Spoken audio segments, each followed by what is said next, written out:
Yo, what's good, people? We back, man. I want to talk about Deion Sanders and his,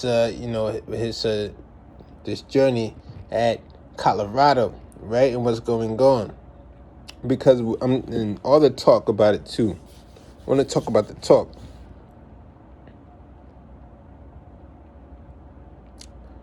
Um, it's really crazy to me because when Herm Edwards went to Arizona State, Herm Edwards didn't have the best tenure at Arizona State, you know what I'm saying? And then a lot of people blamed, said, oh, well, he wasn't that good of a coach in the Jets, and, and he was this and that on the Jets, and he was better at talking. And Arizona State, the program, it didn't fit all that. They want to say that, right? That's what they wanted to say. So when a black man fails, it's like they take bets on you to fail. You know what I'm saying? Their bet is for you to fail. So when Herm Edwards went there and he quote unquote failed, to their standards, it was like, oh, that's what we expected, what we bet on. So we don't have to talk about him like that, because trust me, if he did take Arizona State to the national championship, it would have been they would have been doing this exact same talk. Because it's a thing, right? It's a thing. Like when you're a black man and you make them and you stomp down on them. You know what I'm saying? When you stomp down already and you conquer them once. Once you conquer them, they don't ever want to hear that you're black again. You know what I'm saying? They don't ever want to hear that they got beat by a black man again. They just like, okay, you won, bro. You got it, bro. It's like that. You got it, bro. Like, don't mention you're black to me, bro. It's gonna ruin my day. Because I was just watching something, and they're saying, Deion Sanders, like, why did he have to play the race card, bro? Like, why did he have to play the race card? Some white dude saying, why did Deion have to play the race card? And trust me, when you're playing the race, and just saying you're black is playing a race card to them. Once you say a black man, you're playing the race card, bro.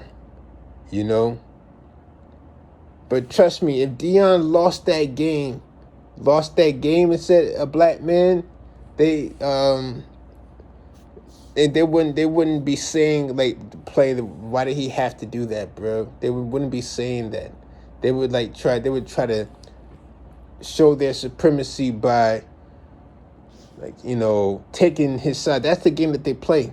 Like if he lost, they would have been like, oh man, it's hard being a black coach, being at Colorado, being a black coach. They would have taken that route. But when he won and says black man, it's like, oh, why you have to say that you're black? I saw this the thick coon, Jason Whitlock, the thickest coon of all, talk about, oh, Deion, he carried on half rapper, half preacher, and that's crazy that he said that. Then I realize, listen, Whitlock, it's hilarious to me, because Deion Sanders had to check him already 5 years ago. Deion Sanders had to check him, but it's like once he won, and this is just the first game in college. It's the first game, Trust me. Now they know that he's going to win. They know that he's going to keep winning. So they want him to go 1-9. That's how they trust me. They want him to go 1-9. You know what I'm saying? And the other video that I saw, he's talking about how the fact that he's not carrying on like other college coaches, and has his practices open to the media and promoting his players, and his players posting on social media and doing so doing media and everything like that. He's pushing them towards that. And I saw the interview he did with Joe Platt and Pat McAfee, and he was like, "Yo, I want them to chase the bag. I want them to chase that Lamar Jackson bag. I want them to chase that Jalen Hurts bag. You know what I'm saying? Because listen, it's a new day and age, and he's pushing them towards that. It's not, back in the days, right? You be the like you. They're chasing the bag too. So remember when Reggie Bush was at USC?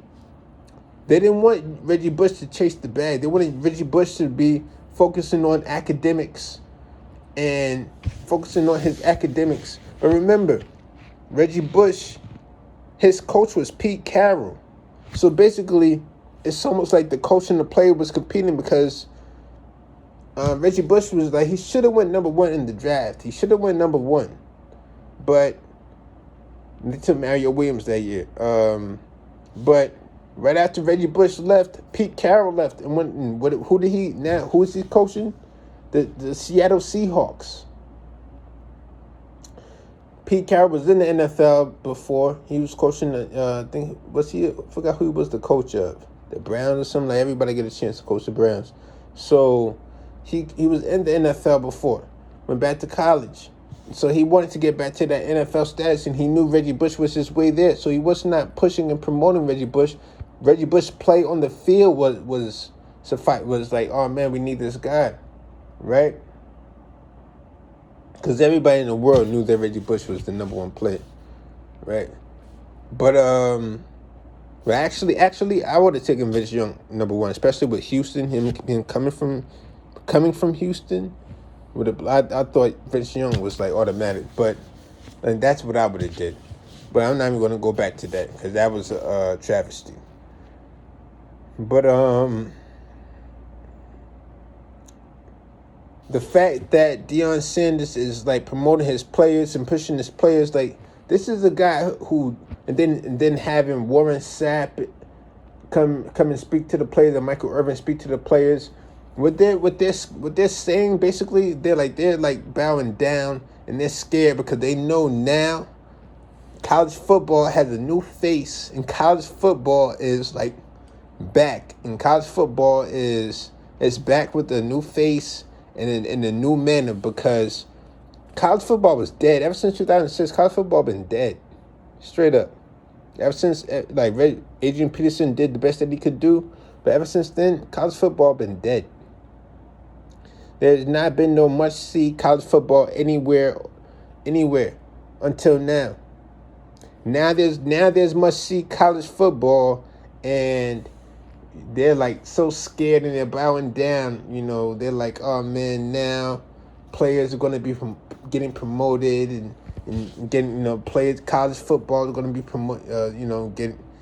Basically the players are going to get national coverage, because they said before one interview, it's only been 4 college football players to ever get forgot what it was the cover or something, or basically to get the same coverage that the star of the NFL team would get. You know what I'm saying? It's only been 4 players on that level. And but now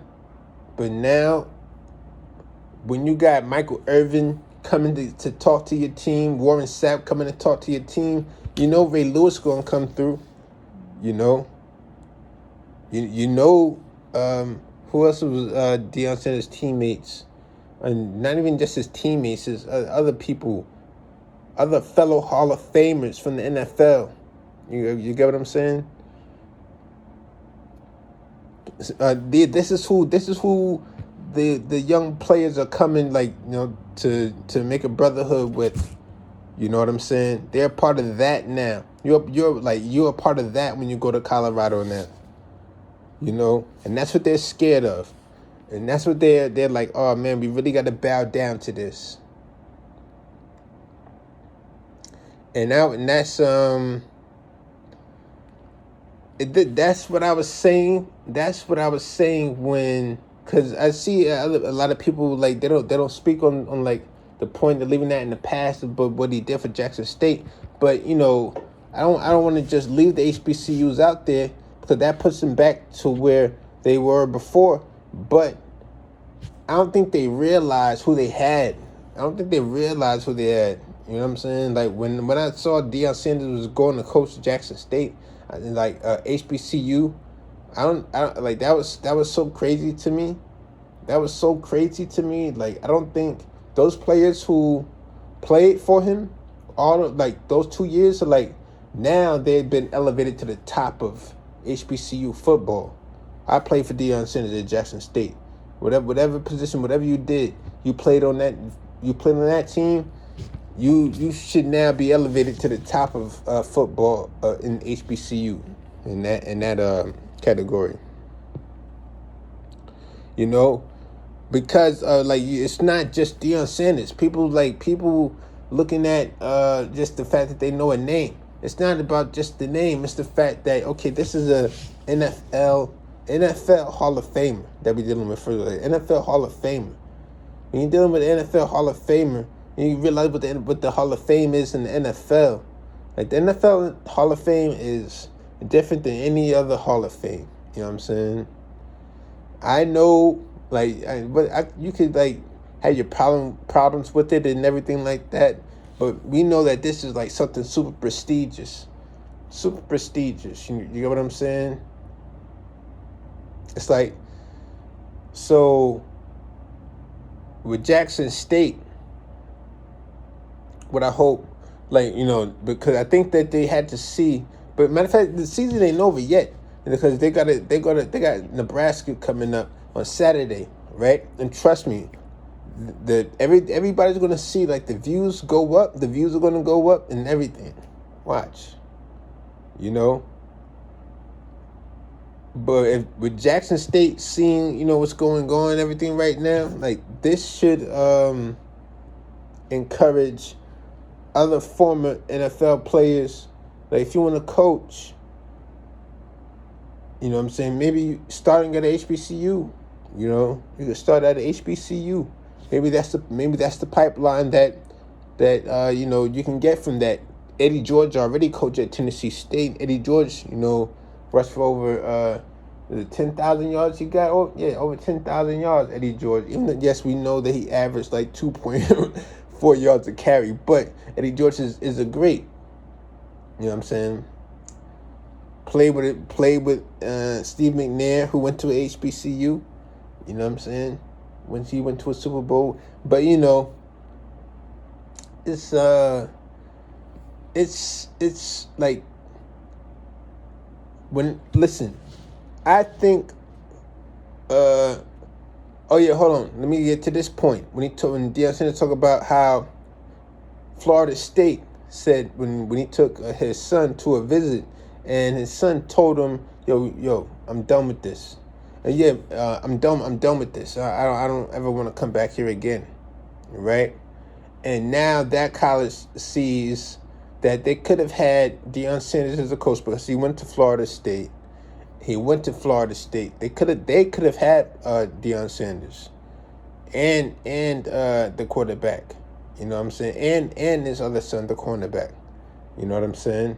They could have had that package. Matter of fact, Travis Hunter probably could have been going to Florida State. Could have put Florida State back on the map where they used to be. But now Florida State probably is that team that's going to be because they've been on the lower ends of the top 25. They're probably going to be that team to fall out of the top 25 for the next generation. Now Florida, matter of fact, I'm lying, because Florida always got good prospects. But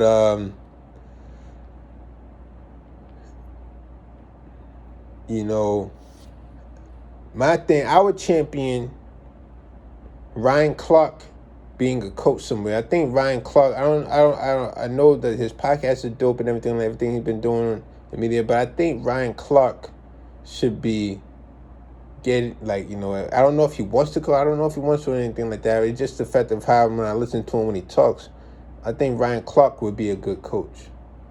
I think Ryan Clark would be a good coach. If LSU don't want him, trust me, Grambling or Southern does. You get what I'm saying? So this is something to follow. This is something to really follow, and I think I hope people understand what I was saying when I was like, I wasn't trashing Jackson State at all. I just think that, you know, the way that they acted was kind of sloppy. It was kind of sloppy the way they acted. You know what I'm saying? Especially when, like I said, as an NFL Hall of Famer that was your coach, you should be thankful. And then also when Ed Reed and his treatment, like, you know, Ed Reed is a Hall of Famer, and so he deserves the same treatment because, you know, Ed Reed was one of those must-see players also. They're like, there are certain players, man. There are certain players that if they want to lend their time to be a coach, period, just a coach, period. If they want to coach, and then if they want to coach at the HBCU, because like this ain't basketball. Like Jordan ain't never been no coach. You know what I'm saying? Ain't nobody ever had no problem with him not wanting to coach because it's different. Coaching is different than playing, but you know, it's on that level. It's like that in the NFL with the players we're talking about. So I don't know if Ray Lewis wanted to be a coach, but if he wanted to be the coach of Miami, I don't think that they definitely shouldn't have any problem at all. But trust me, I bet Florida A&M would take him. You know what I'm saying? So it's a thing that we're gonna see, man. It's a real changing of the guard. A real different paradigm has started, you know. But I'm gonna go and get out of here, man. The game, Nebraska, Colorado, on Fox at 1:00. You should watch that. I'm gonna go and get out of here.